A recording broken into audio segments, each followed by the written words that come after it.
L'histoire des trois petits cochons par Charles Perrault.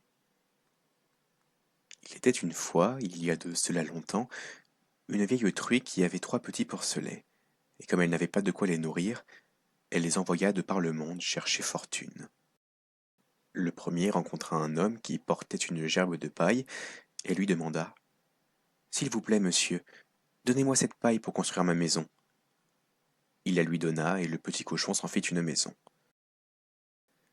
C'est alors que le loup se présenta et frappa à la porte en disant petit cochon, laisse-moi entrer. Ce à quoi le cochon répondit Certainement pas, par le poil de mon menton. Alors je vais prendre mon souffle et souffler et détruire ta maison, lui dit le loup. Il prit son souffle, puis souffla et détruisit la maison et dévora le petit cochon. Le second cochon rencontra un homme qui portait une brassée d'ajoncs et lui dit S'il vous plaît, monsieur, donnez-moi ces ajoncs pour construire ma maison. Il les lui donna et le petit cochon s'en fit une maison. C'est alors que le loup se présenta et frappa à la porte en disant petit cochon, laisse-moi entrer. Certainement pas, par le poil de mon menton, lui répondit le petit cochon. Alors je vais prendre mon souffle et souffler et détruire ta maison. Et il prit son souffle, puis souffla, il souffla encore et reprit son souffle, et finit par détruire la maison, et dévora le second petit cochon. Le troisième cochon rencontra un homme qui portait un chargement de briques.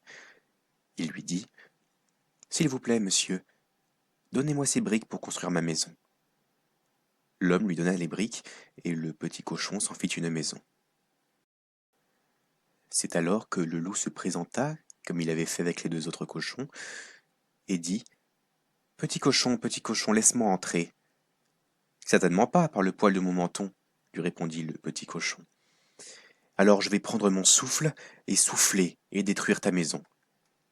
Et il prit son souffle, puis souffla, il reprit son souffle et souffla, il souffla encore et reprit son souffle, mais ne put détruire la maison. Quand le loup comprit qu'il n'y arriverait pas malgré tous ses efforts, il dit Petit cochon, je sais où se trouve un beau champ de navets. Où ça demanda le petit cochon. Dans le champ de monsieur Smith. Et si vous êtes prêt demain matin, je viendrai vous chercher. Nous irons ensemble chercher notre repas. Très bien, dit le petit cochon. Je serai prêt. À quelle heure comptez-vous y aller À 6 heures. Le lendemain, le petit cochon se leva à 5 heures, alla chercher les navets et rentra chez lui avant 6 heures du matin. Quand le loup arriva, il lui demanda Petit cochon, êtes-vous prêt Prêt, répondit le petit cochon. J'y suis déjà allé, j'en suis revenu, et j'ai rapporté une bonne potée pour mon repas. Le loup était furieux, mais se dit qu'il aurait le dessus, d'une façon ou d'une autre. Aussi lui dit-il Petit cochon, je connais un endroit où se trouve un beau pommier. Où ça demanda le cochon. Dans le jardin du bonheur, répondit le loup. Et si vous ne trichez pas, je viendrai vous chercher demain matin à 5 heures pour que nous y allions ensemble chercher des pommes. Alors le petit cochon se leva à 4 heures le lendemain matin et se prépara et partit chercher les pommes dans l'espoir d'être de retour avant l'arrivée du loup. Mais le chemin était plus long et il lui fallut grimper dans l'arbre, et il en descendait juste quand il vit arriver le loup qui, vous vous en doutez bien, lui procura une grande frayeur. Quand le loup arriva, il lui dit Petit cochon, comment cela Vous êtes arrivé avant moi Les pommes sont-elles bonnes Oui, très bonnes, répondit le petit cochon. Je vais vous en envoyer une. Il l'envoya si loin que le temps que le loup aille la chercher, il sauta à terre et se précipita chez lui.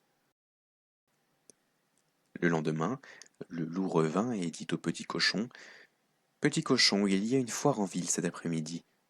Comptez-vous y aller Oh oui, répondit le cochon, je veux vraiment y aller. À quelle heure comptez-vous être prêt À 3 heures, répondit le loup. Alors le petit cochon partit avant l'heure, comme les autres fois, et s'en fut à la foire et acheta un bidon de lait. Sur le chemin du retour, il vit le loup arriver, et ne sut que faire. Alors il se faufila dans le bidon, qui se renversa et se mit à rouler, rouler jusqu'en bas de la colline, avec le cochon à l'intérieur, en faisant un tel tapage que le loup prit peur et repartit chez lui en courant sans aller à la foire. Il alla chez le petit cochon et lui raconta sa grande frayeur en voyant cette chose ronde énorme dévaler la colline et prête à l'écraser. Alors le petit cochon lui dit: Ah, c'est moi qui vous ai effrayé. J'étais allé à la foire acheter un bidon de lait, et quand je vous ai vu, je me suis faufilé à l'intérieur et j'ai dévalé la colline. Alors le loup entra dans une grande fureur et lui cria qu'il allait le dévorer et qu'il allait descendre par la cheminée. Quand le petit cochon le vit en haut de la cheminée, il suspendit dans le foyer un pot plein d'eau, enleva le couvercle et le loup dégringola dedans.